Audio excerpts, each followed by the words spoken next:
Que foi? A inflação tá comendo meu dinheiro no banco. Dinheiro no banco. Macarena, dale a tu cuerpo alegría, Macarena, que tu cuerpo para darle alegría y cosa buena. Dale a tu cuerpo alegría, Macarena, Macarena.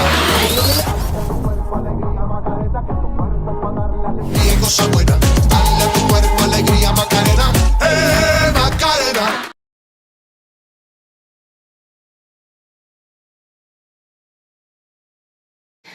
Olá, sejam muito bem-vindos ao Conversa Aberta, o programa que leva você, investidor, a oportunidade de conversar com executivos das companhias das quais você é sócio. Hoje, nossos convidados são da JHSF. Vou recebê-los aqui no telão. Eu tenho aqui o Thiago Alonso, vou receber aqui, cadê ele? Vamos colocar ele na tela agora, sim. Tudo bem? Thiago Alonso é o CEO da empresa e também a Mara Dias, que é diretora de relação com investidores. Vou cumprimentar um por um. Tudo bem, Thiago? Boa noite, tudo bem? Obrigado aí por mais um convite da gente estar aqui com o time da Genial para falar um pouquinho mais sobre JHSF. Obrigada a você. Mara, muito obrigada, pela sua presença aqui com a gente. Obrigada, Denise, pelo convite. É sempre um prazer. Gente, é o seguinte, sempre que eu tenho assim, dois entrevistados, eu fico um pouco confusa para quem que eu vou perguntar. Então, eu vou combinar com vocês dois aqui, Thiago e Mara, que eu solto a pergunta e vocês veem quem quer responder, tá? E também quero combinar com o pessoal de casa, quem quiser já mandando perguntas no nosso chat, porque essa é a nossa intenção, fazer a ligação entre vocês e os executivos. Então, podem mandar as perguntas que eu repasso. Mas eu vou começar, Thiago, perguntando para você sobre a taxa de juros, porque a gente tem reunião do Copom semana que vem. O Thiago Amara, aí vocês veem quem quer responder, mas a gente tem reunião do Copom semana que vem, a gente tem visto altas sucessivas na taxa Selic. Eu queria saber como isso afeta vocês, já que vocês são uma empresa de alta renda. Não sei se isso chega um impacto para vocês, como chega para outros setores da área de construção civil. Mas antes, aliás, quer saber, eu vou dar um passinho para trás e vou pedir para você, Thiago, falar rapidamente quais as empresas ou as principais empresas que fazem parte do grupo. Depois a gente vai para essa questão da taxa Selic. Fala para mim, por favor, para quem não conhece a JHSF. Denise, a JHSF é uma empresa que completa esse ano 50 anos de existência, uma empresa que foca a sua atuação no público de renda alta. A atuação geográfica no Brasil é bastante concentrada na região metropolitana de São Paulo, uma companhia que viu no levar qualidade de vida para os clientes de alta renda como uma oportunidade de negócio, e a gente organizou a empresa para levar soluções para essas famílias naquilo que diz respeito a moradia, consumo, entretenimento e também viagens. A gente desdobra isso em 4 grandes unidades de negócio: de desenvolvimento imobiliário, uma atividade muito parecida com a de incorporação. A parte de consumo tanto a parte de gestão de shopping centers, lojas de varejo e também e-commerce. A parte de entretenimento é onde a gente tem alguns dos componentes daquilo que vai dentro do shopping centers operados pela companhia, destacadamente a parte de gastronomia, e na parte de viagens são hotéis e também o principal aeroporto executivo do país, o São Paulo Catarina Aeroporto Executivo. Entre as marcas mais conhecidas está Cidade Jardim, a própria marca JHSF, e também Fasano, que é uma sociedade da JHSF com a família Fasano, que tem pouco mais de 15 anos já de duração. Tá, joia, obrigada. Então agora eu volto para a pergunta da taxa Selic, como é que fica essa alta de juros no negócio de vocês? Quem responde? Eu respondo por aqui. Apesar de não ser economista, então não quero aqui que ninguém depois brinque que é prática irregular da profissão, mas assim, o movimento de aumentar a taxa de juros em qualquer economia e para qualquer empresa do setor produtivo, ele acaba gerando um freio na atividade econômica. Quando um banco central resolve fazer esse movimento de aumentar a taxa de juros, é para diminuir a atividade econômica e, com isso, fazer um controle do processo inflacionário. Ao aumentar a taxa de juros, encarece o custo de financiamento e algumas atividades, dentre elas a atividade imobiliária, que ela é muito baseada em financiamento de longo prazo para os clientes, ela acaba encarecendo o valor da parcela para alguns dos potenciais clientes e, com isso, também gera uma redução da demanda por unidades imobiliárias. Quanto mais dependente de financiamento do setor bancário uma empresa ou uma atividade, ela é mais suscetível, ela vai estar a esse processo.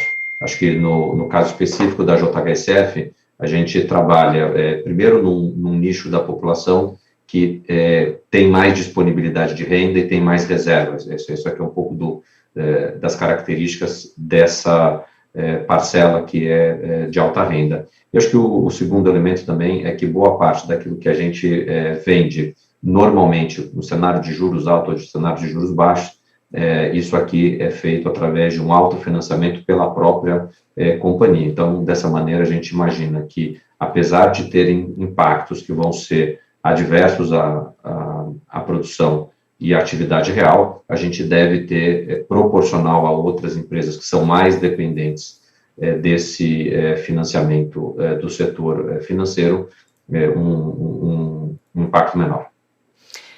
Tiago e Mara, eu vi que no primeiro trimestre vocês divulgaram o resultado tem mais ou menos um mês e nos números deu para a gente ver um crescimento na receita na área de hospitalidade, gastronomia, shopping. A gente vê as pessoas voltando à vida normal, já a pandemia ainda não passou, mas muitas atividades já estão voltando ao normal. Eu queria que vocês falassem sobre os planos de expansão da JHSF, que além dos novos shoppings que estão construindo, um aqui bem pertinho da gente, a gente deve ver alguns mais shoppings, mais hotéis, mais restaurantes, agora que a economia está voltando ao normal? Mara, quer responder por aí? Posso responder, sim. A gente está com 2 expansões importantes, que são nos principais shoppings da companhia, que é no Shopping Cidade Jardim e no Outlet, no Catarina Fashion Outlet. E o Shopping Cidade Jardim é mais recente, a gente deve abrir no começo do segundo semestre, e a do Catarina Fashion Outlet, a ideia é abrir ou na virada do ano, entre o Natal e janeiro. E tem projetos novos também. A gente tem o hábito de fazer projetos em multiuso nosso, então junto com a parte de residência, a não ser pelo um do Itaim, na Faria Lima com a Leopoldo, eu não sei se foi esse, Denise, que você citou, que é pertinho de você. É pertinho. Mas é um bairro que a gente já está presente na parte residencial, de gastronomia, vai estar também em hotelaria, então a gente conhece bem a região. Então esse a gente também é um shopping muito parecido com o que a gente abriu na Radoc Lobo, no bairro dos Jardins, mesmo estilo, então a gente já estava presente nos Jardins com hotelaria e gastronomia, e lá está sendo um sucesso. É um shopping um tamanho menor, e a previsão é para a gente abrir em 2024, então primeiro as expansões, e depois esse projeto novo, e a gente tem mais 2 projetos, um em São Paulo, onde vai ser também o primeiro clube de piscina de surf, São Paulo Surf Club, no Real Parque. A gente vai ter um shopping lá, e o outro no Complexo da Boa Vista, que é onde a gente tem um complexo residencial, já tem uma parte já entregue, que é a Fazenda Boa Vista, uma parte em desenvolvimento, e a gente vai ter um shopping no Complexo da Boa Vista, no Boa Vista Village. Na parte de hotelaria que você perguntou, a gente acabou de abrir um em Trancoso. A gente começou a operar lá no final do ano, entre Natal e Ano Novo. Está sendo um sucesso. Então, como você falou, as pessoas estão voltando a viajar, enfim, a gente sentiu também muita viagem, retenção de viagem, então as pessoas querendo aproveitar esse tempo, entre aspas, perdido. Então, está sendo realmente um sucesso. Na parte de gastronomia, a gente expandiu internacionalmente o fazer nos Estados Unidos, com o primeiro restaurante em Nova York, na Park Avenue. Quem foi lá, o Thiago foi, eu não fui, mas todo mundo que vai fala que é um sucesso. Então, a gente tem uma frase, né, Thiago? If you can make there, you can make anywhere. Então, a nossa excelência foi levada para um padrão de excelência ainda maior, acho que nível mundial, e está sendo bem aceito. Então, de forma geral, a gente está bem otimista com esse plano de expansão desses ativos mais de consumo, né, foi influenciado aí pela pandemia. Então a gente já sentiu o primeiro trimestre, pelos números que você citou, um trimestre bem forte. Os primeiros 2 meses do segundo tri, a gente sente esse mesmo ritmo, né, de consumo. Acho que é isso, Thiago, não sei se você quer complementar com... Acho que você colocou bem aí um pouco com relação a, vamos dizer, retomada da atividade, até mesmo os planos da empresa para o curto e para o médio prazo, em termos de expansão. Acho que, assim, para quem não conhece com mais detalhes a JHSF, é que a gente falou de um condomínio chamado Boa Vista, nós falamos de um aeroporto, nós falamos da hotelaria, e para quem acompanhou o noticiário aí há cerca de 15 dias, foi no aeroporto desenvolvido e operado pela JHSF, que pousou a comitiva do presidente da República, diversos ministros e também o Elon Musk, para aquele encontro que aconteceu na Fazenda Boa Vista, que é esse desenvolvimento da JHSF, dentro do Hotel Fazenda. Então, acho que a gente ali conseguiu, num só dia, mostrar, não só para as principais autoridades do país, mas também para o principal, para a pessoa hoje mais rica do mundo, um pouquinho daquilo que a gente julga como qualidade e excelência nos produtos que a companhia faz. Acho que esse é o espírito que move o nosso time de 4.000 pessoas para todos os dias a gente sair cedo da cama e só ir dormir tarde com as tarefas feitas. Acho que a energia é essa energia para levar crescimento para os próximos anos. Mas por que o lucro caiu no primeiro trimestre e a receita subiu? Se você olhar, tem uma questão bastante pontual no resultado financeiro. A gente mantém já há mais de 2 anos um pedaço da posição de caixa da companhia em dólar, e durante o primeiro trimestre a gente teve uma apreciação do real perante o dólar, e isso acabou afetando o lucro líquido. Mas se a gente olhar o resultado operacional foi maior do que o do ano passado.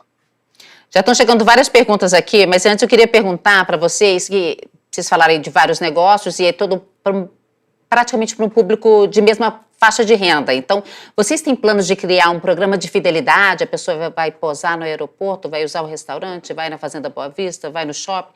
Um programa de fidelidade, assim, para poder contar com mais frequência com esses clientes que vocês já têm? Ou que possam vir a ter? Mara, conta um pouquinho para o pessoal do nosso programa JHSF Membership.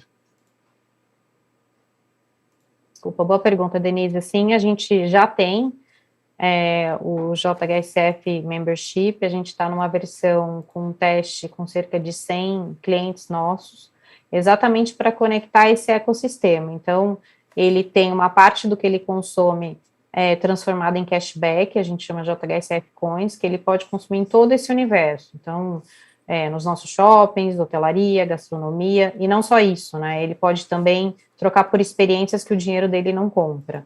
Então, é um programa que a gente está para lançar oficialmente esse ano ainda, e está bem otimista, né?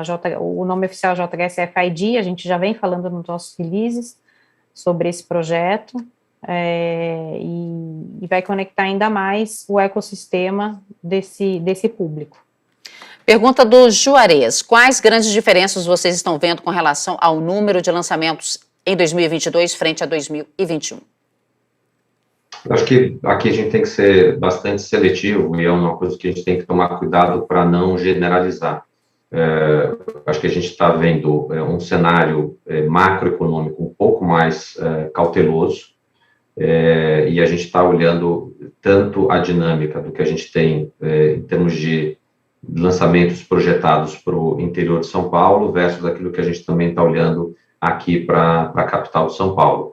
Acho que, olhando por essa perspectiva, a gente até viu uma demanda um pouco maior aparecendo aqui na cidade de São Paulo, e a gente deve, inclusive, fazer alguns lançamentos esse ano que estavam previstos um pouco mais para frente no nosso plano de negócios. Mas aí, até por força da nossa regulamentação, a gente tem que trazer essa informação de uma maneira mais organizada aí, através de um comunicado, mesmo de um fato relevante, assim que a gente estiver pronto para fazer o anúncio. Pergunta do Paulo: gostaria de saber quais são os principais planos da empresa e se estão satisfeitos com o atual resultado de todos os segmentos. Quem vai falar? Mara, pode ser você. A gente está satisfeito com a qualidade. O Thiago, acho que fez uma introdução do que a gente busca, dos 4.000 funcionários que se esforçam. Então, deu exemplo também do Elon Musk. Então, o nível de qualidade que o nosso cliente exige é um nível de excelência. Então, a gente sempre busca isso, e acho que tá a gente está satisfeito, e prova disso o Thiago até exemplificou, e vem também aparecendo nos nossos resultados. Denise, só qual que é a segunda parte, desculpa? Os 4 segmentos? Se saber quais são os principais planos da empresa, se estão satisfeitos com o resultado de todos os segmentos. Os planos eu falei um pouquinho já da parte de hotelaria e dos shoppings, né, as expansões. O Thiago acabou de falar da parte de lançamento, a gente deve equilibrar, deve ter alguma coisa em São Paulo capital, então mais primeira residência. Então, no ano passado o percentual de venda foi muito mais focado no Complexo Boa Vista, que é um estilo mais de segunda residência. A gente está, esse ano, com a expectativa de lançar alguns projetos importantes em São Paulo. Acho que resumidamente, seria isso. E a Kelly pergunta... Assim, diga lá, Thiago, pode complementar. Não, por favor, faz a pergunta da Kelly e eu complemento junto. Não, a pergunta da Kelly é quando o shopping da Faria Lima fica pronto. A gente está trabalhando para provavelmente no ano de 2024, né? Acho que a gente, assim, alguém fez a pergunta, desculpe, eu acabei não guardando o nome, sobre se a gente está satisfeito com o resultado. Eu acho que a gente medir uma companhia vai muito além do que é o resultado. Acho que aquilo que a gente tem feito na companhia em termos de movimentos estratégicos, até mesmo a entrega de resultados, o planejamento como um todo, a gente está bastante satisfeito. A gente vê hoje uma companhia bastante sólida, consolidada no seu modelo de negócios, um nível de produtos que tem gerado para os clientes uma percepção de valor muito grande e um compromisso da companhia de continuar fazendo produtos de qualidade e excelência voltados a levar qualidade de vida e, assim, construir relacionamentos longos e duradouros com essa base de clientes. Esse programa de relacionamentos que a Mara comentou, ele visa privilegiar o cliente que faz negócios dentro desse ambiente da JHSF, criando cada vez mais fidelização entre a companhia e esse cliente. E o fato é que a gente hoje está à frente aqui, a Mara, eu e mais um grupo de quase 30 pessoas, que é a liderança da companhia, de um grupo que desenvolveu um modelo bastante único de fazer negócio, reconhecido do ponto de vista da qualidade dos seus produtos, são produtos desejados, produtos aspiracionais, uma empresa sólida, rentável, e acho que isso aqui é o que a gente tem que, no papel de investidor, e aqui não é só com a JHSF, mas com qualquer empresa, a gente olhar na hora de fazer o investimento. Desse time de 30 líderes, a gente tem 15 que fazem parte de um programa de sócios, do qual a Mara faz parte, eu faço parte, e mais algumas outras pessoas. E, portanto, a gente está olhando a condução do negócio no curto prazo, no médio prazo e também no longuíssimo prazo, num processo de alinhamento de interesses bastante grande entre os acionistas da companhia, os investidores e também os principais gestores do negócio. Dentro desse grupo de pessoas, existe um compromisso de recebimento da remuneração variável, principalmente na forma de ações, e entre nós um compromisso de que essas ações elas estão ali para que seja formado um patrimônio de longo prazo para essas pessoas que se dedicam ali diariamente a conduzir os negócios da companhia no longo prazo. Então, isso aqui a gente entende que também está muito alinhado com a visão de longo prazo da companhia e até mesmo a estabilidade do time dos executivos. O Gustavo faz uma pergunta aqui, a gente falou no começo, aliás, foi a primeira pergunta que eu fiz com relação ao aumento da taxa de juros, só que ele faz com um complemento aqui, que é o seguinte, ele fala, qual a perspectiva de futuro no cenário atual de taxa de juros elevada e a queda do poder de compra? E quanto isso que afeta hoje? A queda do poder de compra é uma coisa muito relativa, imagina... O que eu tenho percebido pelas notícias é que, assim, para a classe mais baixa, de poder aquisitivo mais baixo, eles ficaram mais prejudicados com a pandemia, mas os ricos ficaram mais ricos ainda. Então, para vocês, não fez alguma diferença?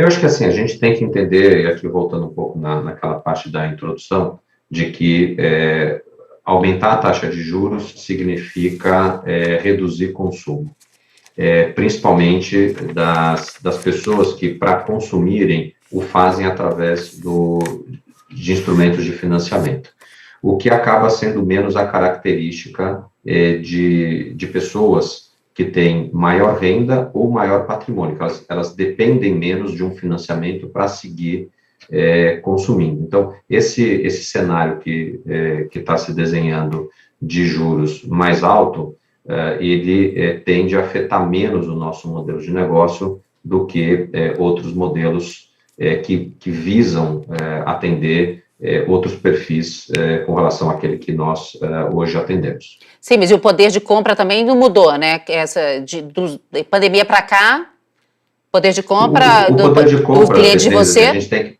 acho que a gente aqui também tem que entender do macro para a gente chegar no micro, né?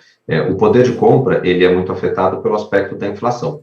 Ele é muito afetado por capacidade de financiamento. Então, quando você tem inflação alta e taxa de juros alta, você afeta esses dois elementos. O que eu acho que a gente tem que trazer para a visão de micro se você tem um perfil de consumidor que ele não depende de financiamento e ele tem uma renda que excede aquilo que ele precisa todos os meses para, vamos dizer, ter as suas necessidades básicas atendidas, começa a sobrar dinheiro para consumo. Então, olhando por essa perspectiva, esse nicho, para quem a companhia trabalha, ele é um nicho que, num cenário como esse que está hoje posto, de juros altos e de inflação alta, ele tende a afetar menos do que se fosse no posicionamento inverso. Beleza, então vamos lá para a pergunta do Juarez. De repente, Mara, você podia dar detalhes sobre isso, se você tiver aí. Ele pergunta como anda o projeto do clube de surf. Você falou aí, mas eu queria que você entrasse mais em detalhes, se você tem, pelo menos, a localização mais detalhada, datas, tamanho, o que vocês têm de detalhe aí do clube de surf? A gente lançou abriu a venda dos membership, que são títulos do clube. O clube não apenas vai ter a primeira piscina de surf de São Paulo, mas também vai ter, enfim, academia, quadras, é um clube bem completo. A localização dele está exatamente na frente da Ponte Estaiada, na Marginal Pinheiros, então entre a Ponte Cidade Jardim e a Ponte do Morumbi. De que lado do Rio? Do lado direito, do lado do Shopping Cidade Jardim. Tá. Total 800 metros do Shopping Cidade Jardim. É um terreno que a gente vai fazer também um residencial, então um complexo multiuso, além do shopping que eu comentei. E as pessoas não precisam necessariamente serem donas de apartamento, podem adquirir o título, e foi isso que a gente abriu agora para venda. Os títulos Qual da é o piscina. preço? O que você já tem aí de preço para vocês falar para a gente? Em torno de R$800 mil o título. Da família inteira? É isso, de uma família. Tá ótimo. Então vamos lá. Aquele pergunta se a visita do Elon Musk aumentou a busca pelo Boa Vista. É difícil a gente medir por uma visita. Ele dormiu lá, não? A gente não costuma comentar sobre clientes ou hóspedes, então eu vou declinar da sua pergunta. Nem se ele dormiu lá no Boa Vista? Vai ficar no mistério? Comentar. Tá, joia. Não posso comentar. Então ficamos no mistério, não tem problema. O Paulo pergunta, esses lucros recordes de vocês, os papéis ainda estão descontados. Por que vocês acham que o papel ainda está descontado? Eu acho que é uma pergunta que a gente deixa para o próprio mercado aí responder. Acho que o nosso papel é um papel de olhar a construção da companhia, como a gente colocou instantes atrás, né? Olhar o curto prazo, o médio prazo, o longo prazo, criar sustentabilidade, e vão ter momentos em que o mercado que olha um pouco desse cenário macroeconômico que a gente já descreveu, ele fica um pouco mais cético, tem momentos que ele fica um pouco mais eufórico, mas isso é a vida do dia a dia de qualquer companhia de capital aberto. Tem momentos em que investidores olham em situações onde existe essa percepção de assimetria entre preço e valor, uma oportunidade de fazer os seus trades, e empresas como a Genial existem para facilitar o acesso desse investidor à bolsa, para que ele, então, exerça aí a sua alocação de capital, buscando comprar aqueles papéis que ele entende que estão com uma distorção entre preço e valor que lhe seja favorável no médio prazo. O Juarez diz o seguinte: apesar de não ter sido com vocês, hoje houve invasão de um dos shoppings do Iguatemi. Vocês pretendem adotar alguma postura para lidar com possíveis invasões, aumentar a segurança, fiscalização, etc.? Denise, primeiro que assim, essa invasão que aconteceu hoje é uma coisa, acho que lamentável. A gente respeita o direito de manifestação, mas acho que existem formas e formas de se manifestar.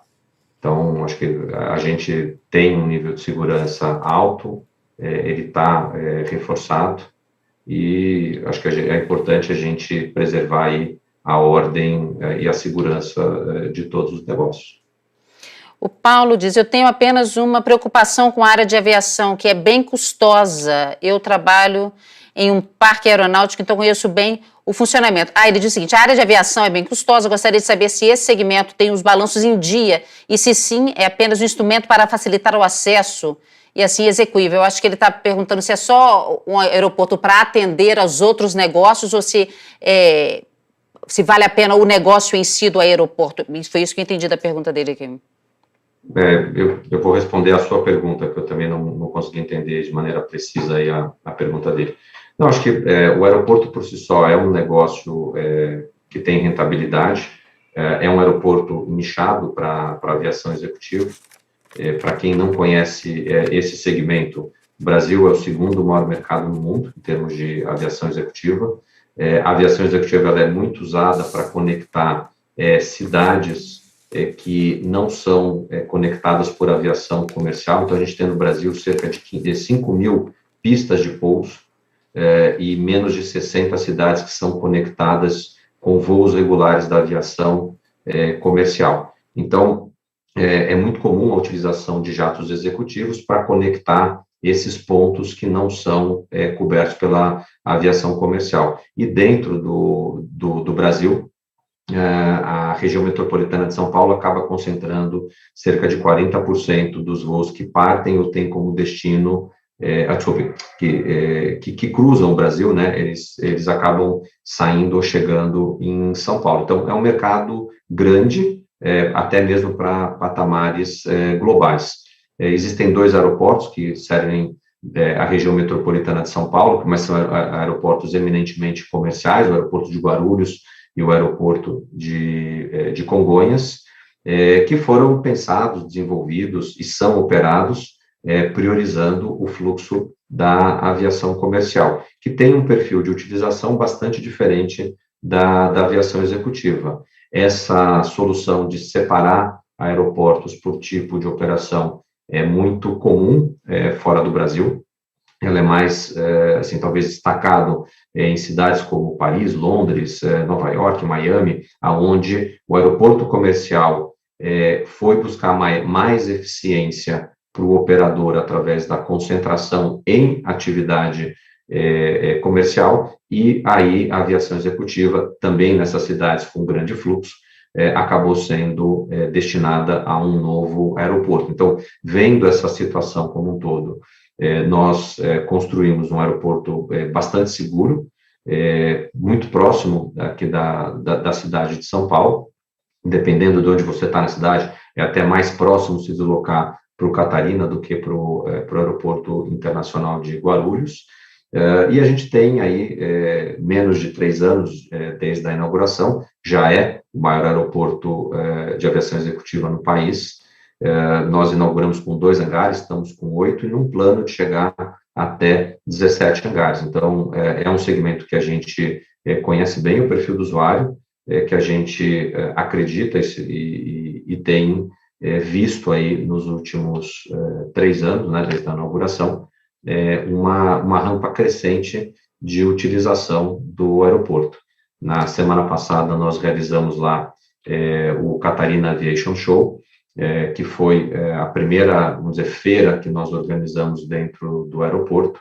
Foi restrita para convidados, mas com uma repercussão bastante grande dentro da comunidade da aviação aqui dentro do Brasil, exatamente pela qualidade daquilo que foi ali apresentado, desde fabricantes de aeronaves, empresas de trading que fazem a importação dessas aeronaves para o país, empresas de leasing que fazem o financiamento, bancos que têm nos seus clientes de private boa parte dos usuários dessas aeronaves que voam aqui no Brasil, e a gente já trouxe um conteúdo complementar, que foi a parte de supercarros. Então, a gente fez um evento como primeiro ano que a gente percebeu aqui o potencial desse mercado.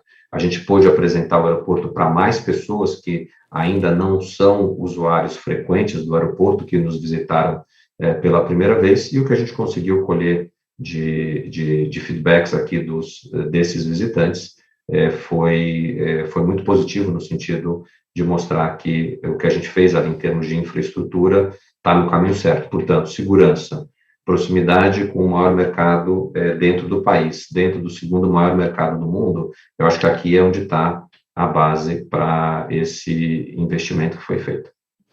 Pergunta do Paulo, ele diz o seguinte, vou passar para Mara. Eu ia complementar a pergunta, só complementar o comentário, a resposta do Thiago, porque a pessoa que perguntou falou que trabalha nesse segmento. Então, ela deve saber que, por exemplo, o tamanho de pista é importante. Então, a gente tem uma pista de quase 2.500, são 2.470 metros. Congonhas, por exemplo, tem 1.900. Isso é importante porque você consegue atingir jatos maiores. E a gente também é o único aeroporto privado, ou seja, não é concessão. Tá? Então, isso também é um fator importante que diferencial, já que, como ele falou que trabalha na indústria, achei importante ressaltar. Mara, o Paulo pergunta o seguinte, o aumento no preço da construção impacta? Queria ver, já que vocês lidam com alta renda, é só repassar, o rico pague, está tudo certo? Ou o aumento da inflação no setor de construção, que é muito forte nos últimos anos, talvez, não só meses, mas nos últimos anos, como é que é o impacto para vocês? Tem também esse repasse, a gente tem a gente tem o ativo, que é muito ligado à carteira de recebíveis que o Thiago mencionou, que a gente financia o cliente, e essa carteira de recebíveis, ela é indexada à inflação, que é a inflação de construção, que é a NCC, e nos dá uma proteção para o custo de construção. Então, a gente tem esse balanceamento.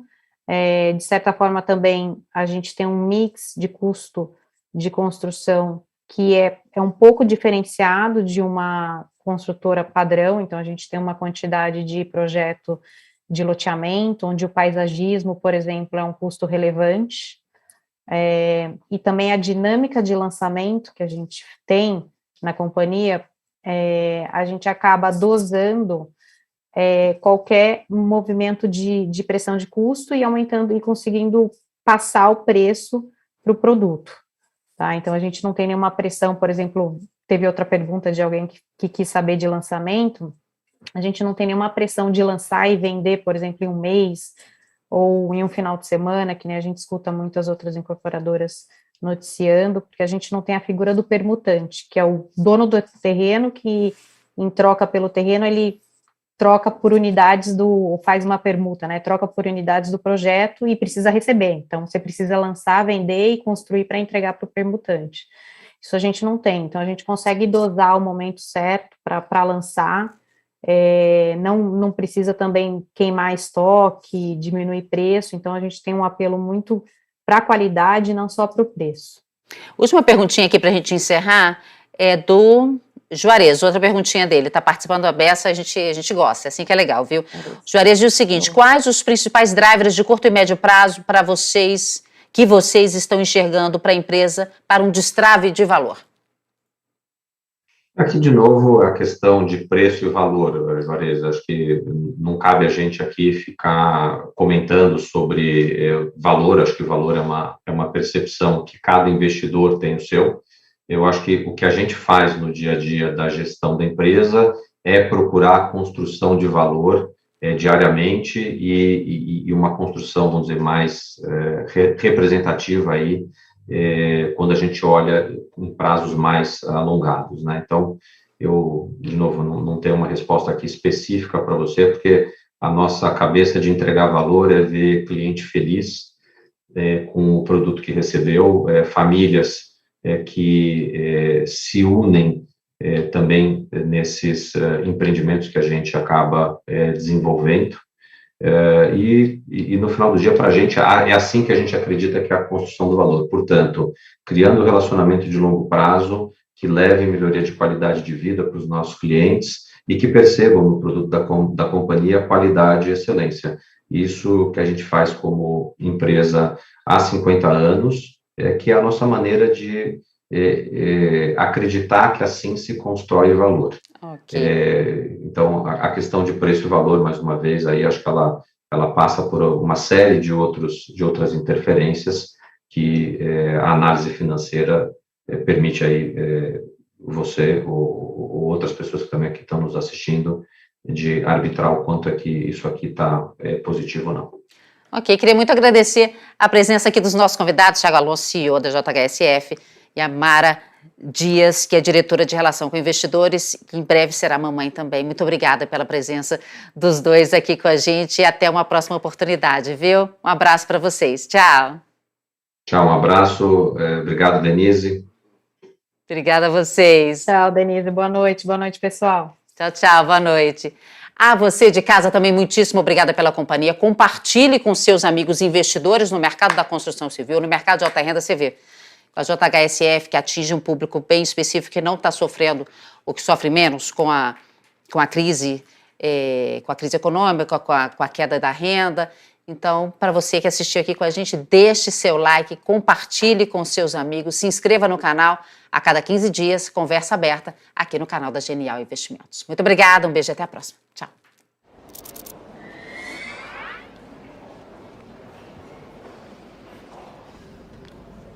O que foi? A inflação tá comendo meu dinheiro no banco. Dinheiro no banco? Macarena!